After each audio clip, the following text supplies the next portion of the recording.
기도하옵나이다. 아멘. 할렐루야. 아멘. 그 유대인들의 정신적인 또 문화적인 그런 아주 중요하게 생각하는 그런 책이 있어요. 그 책이 바로 탈무드라고 하는 책입니다. 그 탈무드라고 하는 책에 보면은 그런 심오한 이야기가 있습니다. 로마의 기부인과 또 유대인의 선생님이라고 할 수 있는 랍비 요새 바로 할라푸타라고 하는 그 두 사람이 결혼에 대해서 그런 이야기를 합니다. 로마의 기부인이 이 랍비한테 물어봅니다. 하나님이 세상을 창조하시는데 며칠이 걸렸습니까? 그러니까 랍비가 6일이 걸렸습니다. 그리고 또 기부인이 물어보죠. 그럼 그 후에 하나님은 지금까지 무엇을 하고 계십니까? 랍비가 그렇게 이야기합니다. 하나님은 그 후로부터 지금까지 사람들을 결혼시키기에 분주하게 움직이십니다. 그러니까 기부인이 그럽니다. 그런 일이라면은 나라도 할 수 있습니다. 나에게는 수많은 노예들이 있는데 내가 마음만 먹으면 잠깐 동안에 그들을 그냥 하루만이라도 다 결혼시킬 수가 있습니다. 그러니까 랍비가 그러더래요. 정말 그럴까요? 당신의 눈에는 그 일이 쉽게 보여도 어떤 결혼이든 간에 하나님 앞에서는 그 일이 홍해바다를 가르는 그만큼 힘이 드신답니다. 그렇게 이야기합니다. 여러분, 탈무드에 나오는 이 이야기에서는 하나님께서는 홍해바다를 가르시는 일만큼 한 남자 한 여자를 결혼시키는 일을 그만큼 아주 힘들게 어렵게 생각한다. 그렇게 얘기하고 있습니다.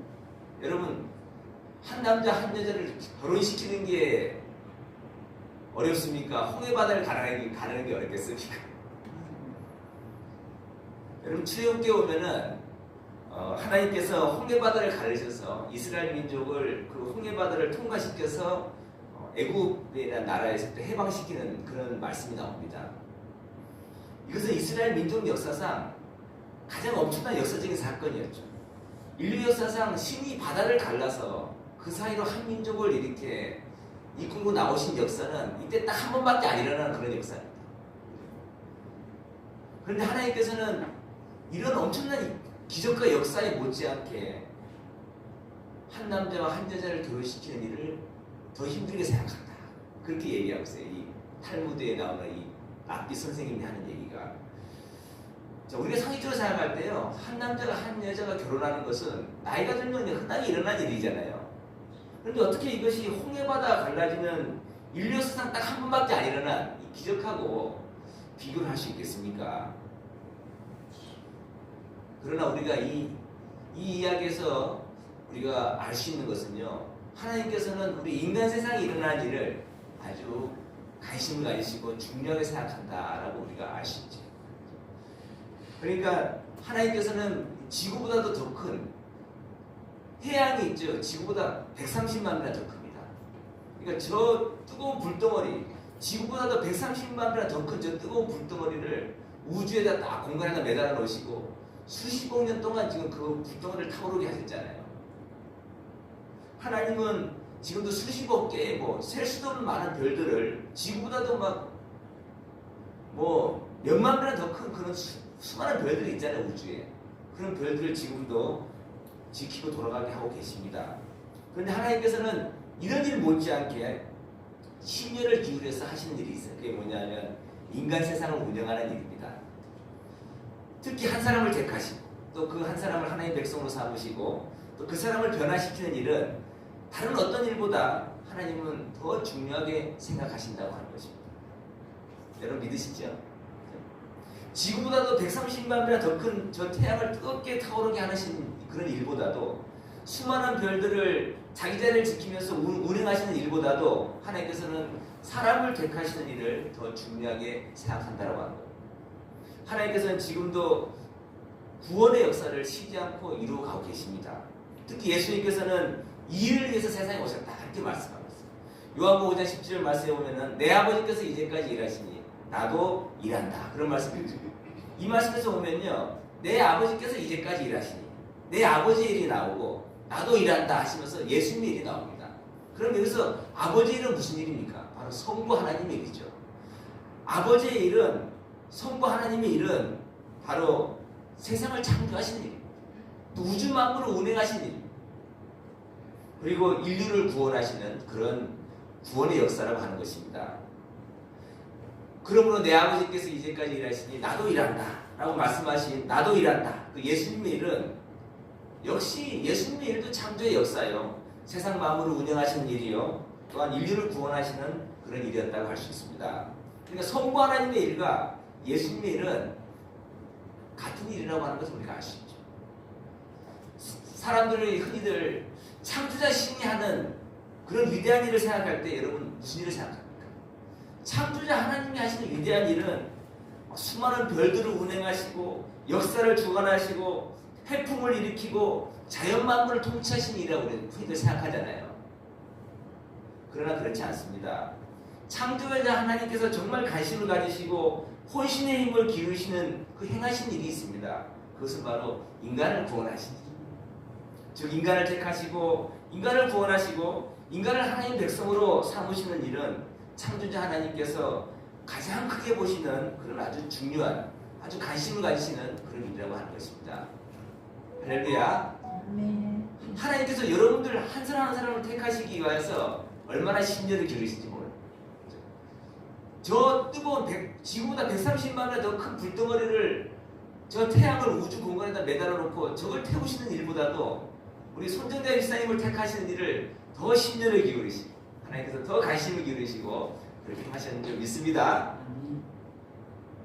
얼마나 감사한 일입니까 여러분. 하나님이 저 엄청난 우주 만물을 운행하시는 일보다 우리 현재의 청년을 택하시고 현재의 청년을 인도하시고 현재의 청년을 하나님 자녀로 삼으신 일을 더 심려를 기울이시고 더 아주 그냥 정성을 기울이시고 더 중요하게 생각하고 그렇게 우리를 인도하신다라고 하는 것입니다. 여러분 그걸 우리가 어떻게 알 수 있냐면요, 요한복음 3장 16절 말씀을 보면 알 수 있어요. 잘하는 말씀이잖아요. 하나님이 세상을 이처럼 사랑하사 독생자를 지으셨으니 이는 저를 믿는 자마다 멸망치 않고 영생을 얻게 하려 하십니다. 여러분 이 말씀에서 보면은 하나님께서 인류의 구원의 역사를 얼마나 크게 보였으면은 하나밖에 없는 아들 예수님이 이 땅에 예수님을 이 땅에 보내셔서 그 일을 이루셨다라고 말씀하고 있는 겁니다.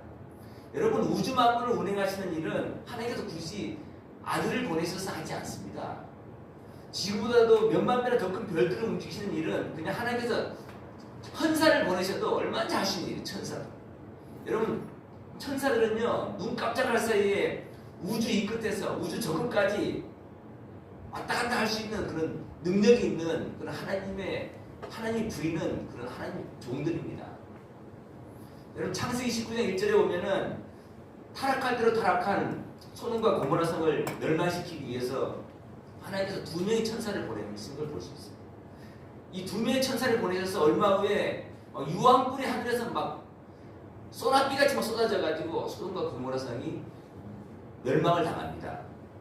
또 열왕기가 19장 35절에 보면은 남유다를 침공한 아수르 군대죠. 그 당시 최고 강대국으로 할 수 있는 아수르 군대 앞에서 유다의 왕이었던 히스기야 왕하고 또 이사야 선지자가 하늘을 향하여 하나님께 부르시셨더니 여호와께서 한 천사를 보내셨다 그랬어요.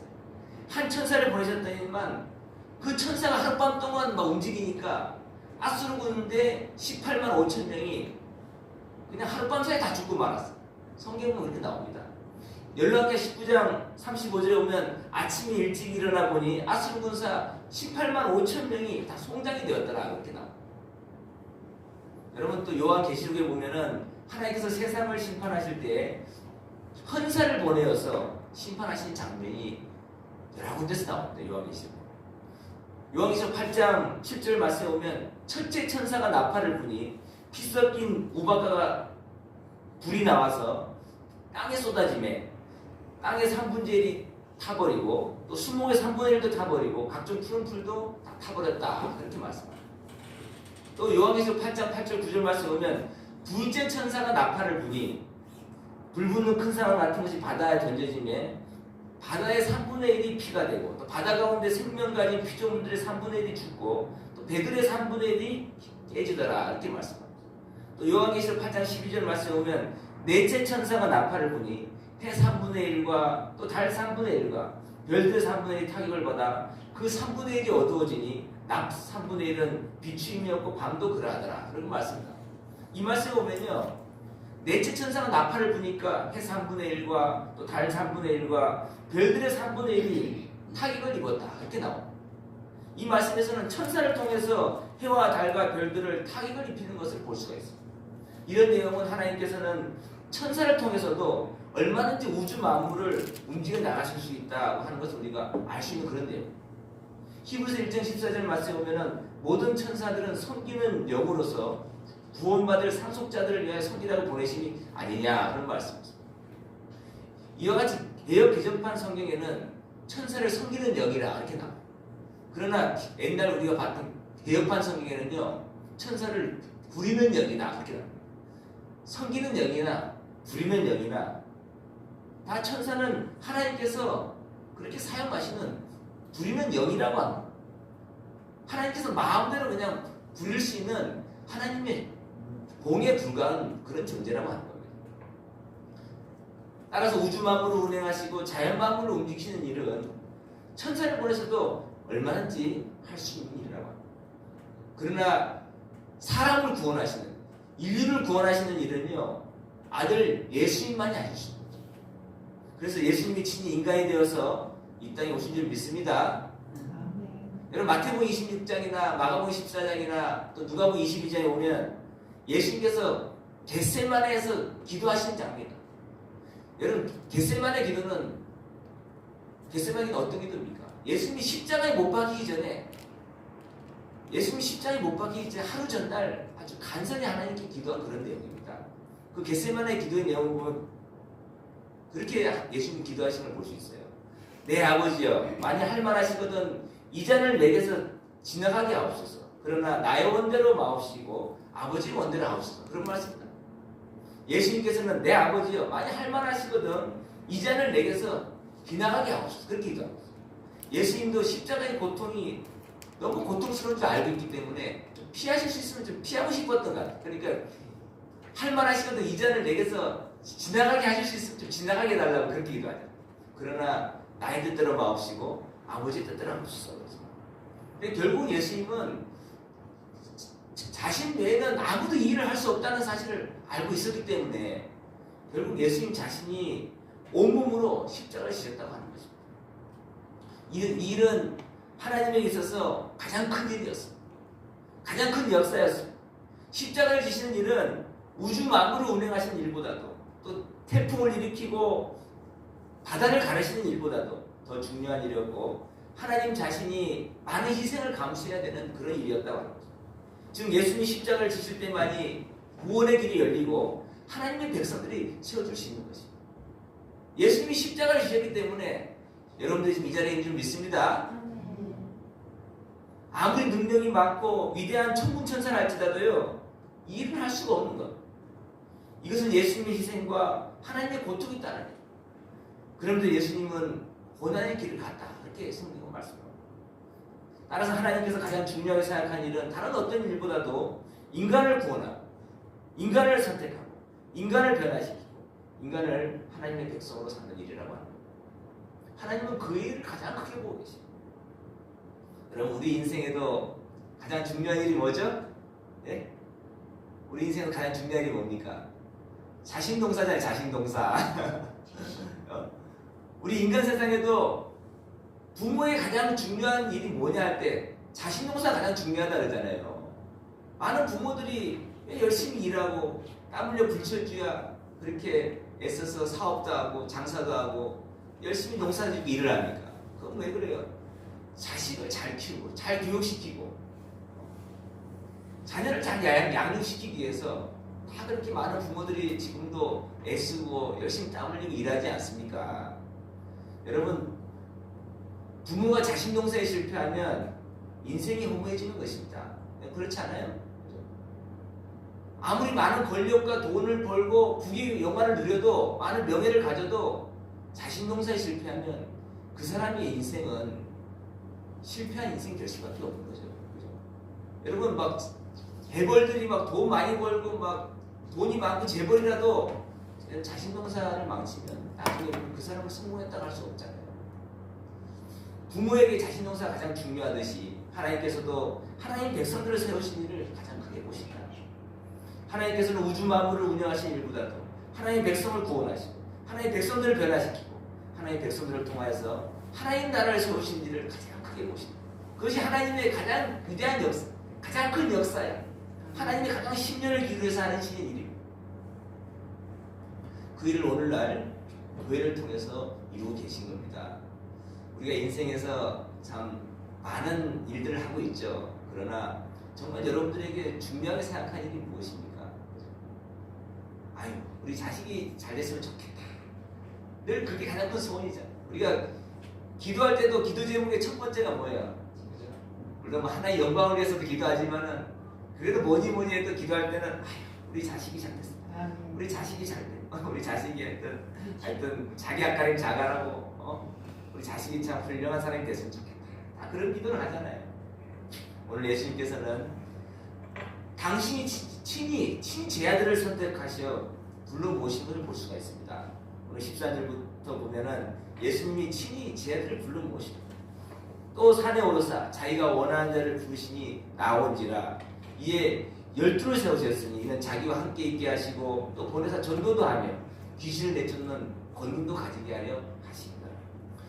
이 12를 세우셨으니 시몬에게는 베드로라는 이름을 더하셨고 또 세베대 아들 야고보와 야고보 형제 요한이니 이 둘에게는 보아너게 곧 우레의 아들이라는 이름을 더하셨으며 또 안드레와 빌립과 바돌로메와 마테와 도마와 알페와 아들 야고보와 다데오와 가나안인 시몬이며 또 가룟 유다니 이는 예수를 판자더라.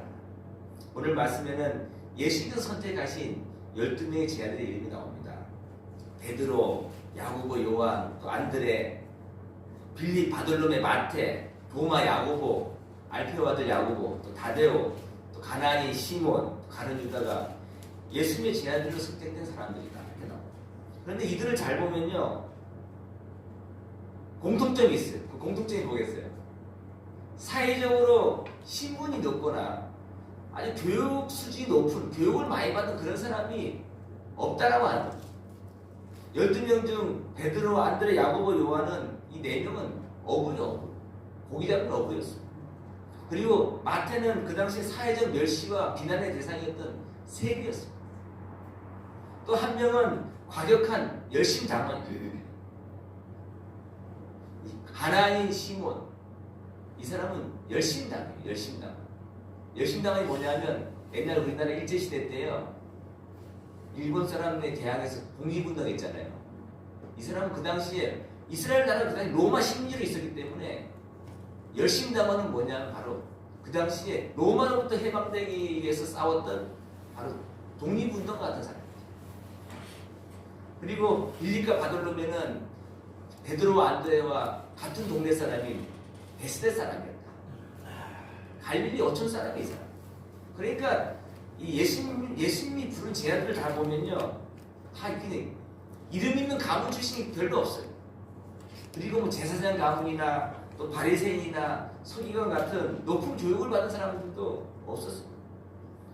예수님께서는 이상하게요, 예루살렘, 그 당시에 이스라엘 나라의 수도가 예루살렘이잖아요. 이스라엘의 서울이 바로 예루살렘입니다. 예루살렘의 그런 종교 지도자들을 안 부르시고 어촌이고 시골 마을인 그런 갈릴리 출신의 그런 평범한 사람들을 택하신 것을 볼 수 있습니다. 이들은 거의가 평범한 서민층 사람들이었다는 것을 알 수 있습니다. 서민이에요, 서민. 저들 중에 예수님의 수제자인 베드로, 또 요한, 야고보, 평범한 어부들이죠. 마태는 세리, 또 독립운동에 가담했던 가나안인 시몬이, 또 그 당시 유명 인사들과 건져 볼 때 제대로 배운 사람, 그런 사람이 없어요. 다 미미한 사람들. 유일하게 이제 갈릴리 출신이 아닌 사람이 바로 가룟 유다예요. 가룟 출신. 이 가룟은 그래도 남유다 쪽에 남쪽 사람. 다 갈릴리 그 바다의 그런 서민 어촌, 시골 그런 사람. 여러분, 예수님의 제 아들 가운데 학자가 없습니다. 또 도마는 해벌이 없습니다. 벙치가도 없습니다. 또 그 당시 훌륭한 종교인이었던 제사장이나 뭐 율법사 같은 바리새인 같은 사람도 없었습니다. 물론 뭐 그렇다고 해가지고 예수님이 제자가 되려면 뭐 사회적으로 신분이 높고 뭐 돈이 많고 부자라야 된다고 뭐 부자는 예수님 제자가 될 수 없다 그런 말 아니에요. 오히려 예수님께서 12제자를 선택하신 것은 인간적인 기준으로 선택하신 것이 아니라고 하는 것을 아시고 그 당시에 어떤 가문과 혈통, 유대인들은 가문과 혈통을 중요하게 생각합니다. 그러나 유대적 전통을 뛰어넘어서 예수님께서 주권적으로 선택을 하십니다. 오늘 14절 말씀에 보면 예수님께서 자기가 원하는 자들을 부르셨다. 12제자의 선택은 어떤 인간적인 자격이나 재능에 따른 것이 아니라 전적으로 예수님의 주권적인 의지에 따른 것이었다는 것을 우리가 아십니다. 그런데 이들은 나중에 사도행전에 보면요. 초대교회를 세우는 위대한 반석 같은 위대한 지도자들이 다 된 걸 볼 수가 있습니다. 특히 베드로는 오순절날 한 번 설교를 했더니 3,000명의 군중이 막 회개를 하고 막 예수님 믿겠다고 돌아오는 역사가 있거든요. 그러니까 위대한 역사를 일으키는 그런 지도자가 되는 거죠. 베드로도 택하셔서 원래 베드로 이름이 시몬이거든요. 베드로의 시몬을 부르셔서 이름을 바꿔주신 예수님. 너의 이름은 이제부터 시몬이 아니라 베드로다. 베드로가 바로 반석이다. 반석. 큰 바위라는 뜻입니다. 너는 이제 초대교회의 반석 같은 지도자가 될 것이다. 그때 베드로는 반석 같은 지도자가 아니야. 그런데 예수님은 벌써 베드로를 부르실 때 반석 같은 지도자가 될 줄 믿고 이름을 베드로로 바꿔주십니다. 여러분 예수님의 제자들은 예수님이 십자가 죽으시고 부활하시고 하늘로 승천하신 후에 그 후에 예수님은 이제 세상에 안 계셔. 그 후로부터 그 다음에 예수님의 제자들이 예수님이 했던 사역을 똑같이 하잖아요. 예수님이 죽은 자를 살리고 귀신을 내쫓고 병자를 고치셨듯이 예수님을 따랐던 제자들도 똑같이 이제 초대교회에서 보면은 사도행전에 보면은 역시 죽은 사람을 살리고 병자를 고치고 또 귀신을 내쫓는 예수님이 했던 사역을 똑같이 해나가는 걸 볼 수 있습니다. 그리고 이 12제자들은 다 마지막까지 복음을 전하다가 다 순교합니다. 특히 베드로는요 로마에 가서 그거는 성경에 나와 있진 않아요. 번설에 보면 전설 유대의 우리 기독교 어떤 그런 전승에 보면 그렇게 나옵니다. 베드로가 로마에 가서 복음을 전하다가 로마 군인들한테 붙잡힙니다. 그러니까 이제 십자가에 막 매달려서 그때 가장 큰 형벌이 십자가 형벌이에요. 십자가에 매달아갖고 못을 박아 죽이려고 이제 로마 군인들이 십자가에 매달리려고 그러니까 베드로가 그랬다는 거예요. 어떻게 내가 감히 우리 훌륭하신 우리 선생님과 같이 우리 예수님 우리 구주와 같이 어떻게 그 십자가에 내가 똑같이 못 박혀 죽겠느냐. 내가 감히 어떻게 나를 십자가에다가 거꾸로 매달아 나를 죽여달래. 그러니까 로마 군인들이 그래 좀 옳다 그래. 네가 원하는 대로 해주마. 그래서 십자가에 거꾸로 매달아서 순교했다. 그러니까 뭐 베드로 형제 안드레도 나중에 저기 그리스 아가야에서 복음 전하다가 순교합니다. 또 도마는 저기 인도죠. 인도. 도마는 인도까지 가가지고 복음을 전하다가 순교했다. 뭐 기독교 어떤 그 번승에 보면 나와 있지 않습니다. 뭐 여기 성경에 보면 나와 있지 않지만은 야고보는 성경에 기록되어 있습니다. 헤롯 왕이 최초의 순교, 최초로 12제자 중에 헤롯 왕이 야고보를 죽입니다. 칼로 목을 베 죽입니다. 그러니까 그 당시 유대인들이 기독교 복음이 막 전파되는 것을 굉장히 싫어했거든요. 그러니까 헤롯 왕이 유대인들의 인심을 사기 위해서 야고보를 잡아다. 야고보가 이제 초대교회 아주 지도자였거든요. 그러니까 야고보를 잡아다가 헤롯 왕이 죽입니다. 최초의 순교자가 됩니다. 뭐 바돌로메도 마찬가지고, 뭐 빌립도 마찬가지고, 뭐 마트도 마찬가지고 다 그냥 마지막에 복음을 전하다가 다 순교해 죽습니다. 물론 한 사람 끝까지 살아남은 사람이 있어요. 그 사람이 바로 요한계시록을 쓴 사도 요한입니다. 사도 요한은 나중에 복음을 전하다가 잡혀서 반모섬으로 유배를 갑니다. 유배. 반모섬에서 막 매일 막 그냥 힘든 중노동을 하면서 거기서 바로 하나님께서 계시를 주셔서 요한계시록을 쓰게 됩니다. 그러니까 나중에 이제 귀양살에서 다시 돌아옵니다. 에베소에서 이제 마지막 목회를 하다가 이제 그곳에서 생을 마감하죠. 그러니까 가장 오래 산 사람이 바로 사도 요한입니다. 사도 요한은 한 90까지 살았다는 거예요. 그러니까 이제 사도 요한 말고 또 예수님의 제자인 가룟유다는 예수님 팔고 나중에 자기가 막 양심의 가책이 돼서 자기가 목매달아 죽잖아요. 그 외에 나머지 10명은 다 복음을 전하다가 순교해 죽습니다. 어떤 사람은 뭐 목 베어 죽기도 하고 톱으로 막 켜서 죽기도 하고 그냥 몽둥이에 맞아 죽기도 하고. 왜냐하면 그 당시에는 전부 다 그냥 이방신, 우상숭배가 난무한 그런 곳이었습니다. 그러니까 기독교 복음, 바로 하나님이 바로 창조자 하나님이고 예수님이 우리의 구주시고 그걸 복음을 전하다가 사람들한테 그냥 저거 미친놈 아니냐 그러면서 막 몰려만 죽는 거예요. 제 아들은 다 평범한 사람들이었어요.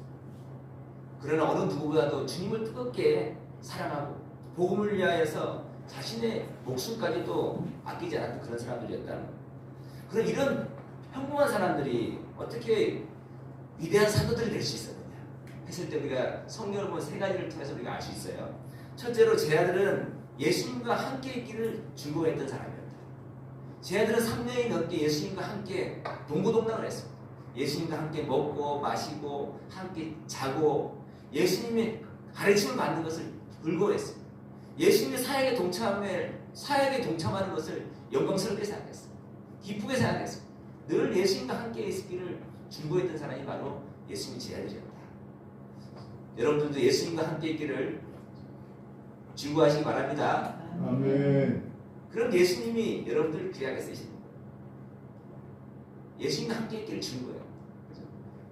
그냥 하나님 앞에 나와서 기도하는 거 그냥 한 10분 기도하고 끝내지 마시고 30분 1시간씩 여러분 기도하시기 바랍니다. 막 그냥 뭐 조금만 그냥 막 기도하다가 막 머리 막 뒤틀리면 안 됩니다. 예수님과 함께 있는 걸 즐거워해야 돼요. 예배드리는 걸 기뻐하시기 바랍니다. 두 번째로 제 아들은 영적인 것을 사모하는 사람이에요. 성경에 보면요 500의 기적 사건이 있어요. 물고기 2마리. 예수님이 물고기 2마리에 보리떡 5개로 남자만 5,000명을 먹고 있었어요. 엄청난 기적을 일으킨 겁니다. 어떻게 물고기 2마리 보리떡 5개로 5,000명을 먹입니까? 그러니까 사람들이요 와, 이 예수님만 따라다니면 우리가 뭘 거 걱정 안 해도 되겠구나. 그러면서 예수님을 임금을 삼으래요. 그러니까 예수님이 그걸 알고요 산으로 그냥 몸을 피하고 산으로 그냥 도망쳐버리셨어요. 쟤네들이 사람들이 막 임금 삼으려 그러니까. 그러니까 나중에요 다 예수님이 나는 너희들이 생각하는 그런 사람이 아니다. 자꾸 그런 얘기를 하니까 다 그냥 떠나갑니다. 수천 명의 사람이 다 떠나가. 그런데 예수님의 12제자들은 끝까지 남아있어요. 그러니까 예수님이 뭐라 하냐면 제 아들한테 너희들도 가려느냐. 그러니까 제 아들이 뭐라 하냐면 주여 영생의 말씀이 있사오니 우리가 누구에게로 가보니까. 영생의 말씀이 우리가 누구에게로 가보니까. 제 아들은 영적인 것을 사모하는 사람들이죠. 여러분들도 영적인 것을 사모하시기 바랍니다. 하나님 말씀이 영생의 말씀, 생명의 말씀이 있으니 우리가 누구에게 가보니까. 어디로 세상으로는 우리가 왜 가오니까 이 영생의 말씀입니다. 세 번째로 제 아들은 다 순전한 사람. 여러분 다 서민들이야. 보통 보면요 다 서민들이 순수합니다. 그러나 권력이 있고 돈이 있고 많이 배운 사람들은요 다 그런 건 아니지만 대체적으로 보면 신분이 높고 그런 사람들은 약간 좀 교활함이 있지. 교활함. 어떤 자기의 어떤 이득을 위해서 다른 사람을 막 이용하고 다른 사람 짓밟고 그런 경향이 있습니다. 그러나 이런 서민들, 이런 평범한 이런 아주 그런 가난한 사람들, 그런 사람들은요 대체로 다 순수해 살아요. 뭐 다 그런 건 아니지만 순수해. 예수님은 예수님 제 아들을 선택한 조건이요 그 사람의 중심을 보는 거예요. 얼마나 순수하냐, 얼마나 순종력이냐. 제가 보니까 저도 목회하는 사람들 많이 상대해 보잖아요. 돈이 있고 그런 분들은요 자기 절대 손이 안 봅니다. 우리가 있는 사람이 더하다. 있는 사람이 더하다. 있는 사람이 더 악독한 사람들이 많습니다. 아주 뭐 있는 사람이 더 인색하고요. 그리고 우리 교회 우리 뭐 장로님이나 권사님이야 뭐 은혜를 많이 받아서 있어도 그냥 확 베풀고 그러지. 그러나 세상 사람들은 안 그렇습니다.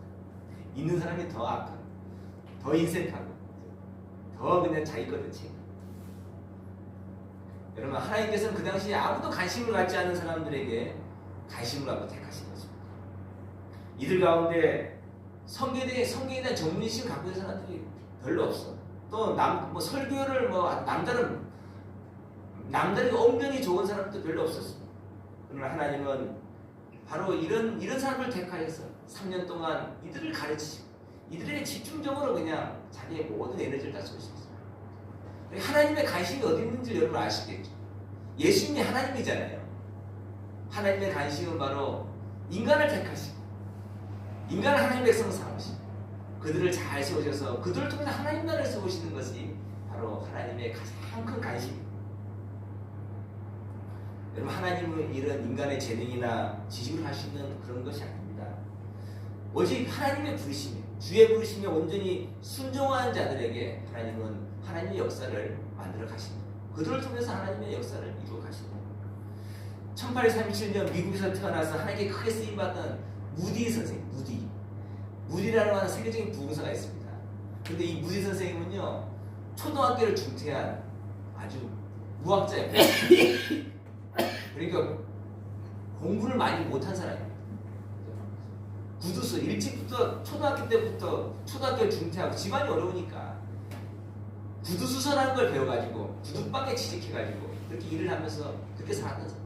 그런데 자기가 은혜를 받고 야, 이 은혜가 너무 좋은 거야 이게 너무 생명인 거예요. 그러니까 그때부터 막 길거리 나가서 전도를 하고 복음을 하고 내가 이제는 이 일을 해야 되겠다. 그러면서 막 복음 전하고 전도하는 걸 너무 그냥 열정적으로 하는 거예요.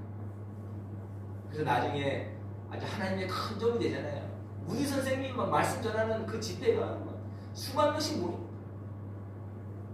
한 번은요 무디 선생님이 설교를 하고 딱 이렇게 설교를 막 힘있게 하고 딱 내려가는데 한 성도가요 그러더래요.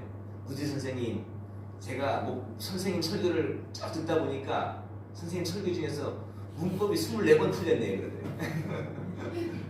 그러니까 무디 선생님이 그러더래요. 맞습니다. 저는 많이 배우지 못했습니다. 형제님 저는 한 번 설교에 문법이 24번 틀리는 그 문법을 가지고 많은 영혼들을 그래도 하나님 은혜로 많은 영혼들을 구했습니다. 근데 선생님은 한 번도 틀리지 않는 문법 가지고 몇 명이나 구원했습니까? 그러니까 아무 소리를 못 하더래요. 여러분 무디는 비록 많이 배우지는 못했지만 무디가 살아생전에 전도한 사람이 무려 100만 명 이상이 된다는 그런 보고도 있습니다. 그럴 정도로 복음을 위해서 열정을 붙드는 사람이 바로 무디입니다. 하나님은 중심을 많이 배웠다고 하나님 쓰시는 게 아니다. 하나님은 평범한 사람을 택하신다. 얼마나 우리 중심이 하나님께 순종하려는 마음이 있는가? 얼마나 우리 중심이 하나님 앞에 순수한가? 여러분 하나님은요 우리가 무슨 뭐 돈을 많이 벌고 올바르게 사는 걸 원치 않아요. 하나님은 어떤 사람을 원하십니까? 진실된 사람을 원해요. 진실된 사람. 사람이 우리가 뭐 올바르고 다 그죠? 올바르고 도덕적으로 윤리적으로 흠이 없는 하나님은 그런 사람을 찾으신 게 아니에요. 하나님은 진실한 사람을 찾으신 믿습니다. 하나님이 여러분들이 진실하길 원하시고 여러분들이 하나님 앞에 하나님 뜻이요 모든 것을 다 그냥 나의 계산을 다 내려놓고 순종하길 원하십니다. 하나님 그런 사람을 택하셔서 하나님의 위대한 역사를 이루어 나가실 줄 믿습니다. 말씀 생각하면 같이 그런 사람이 될 수 있도록 결단하면서 기도하는 그런 시간 되었습니다. 같이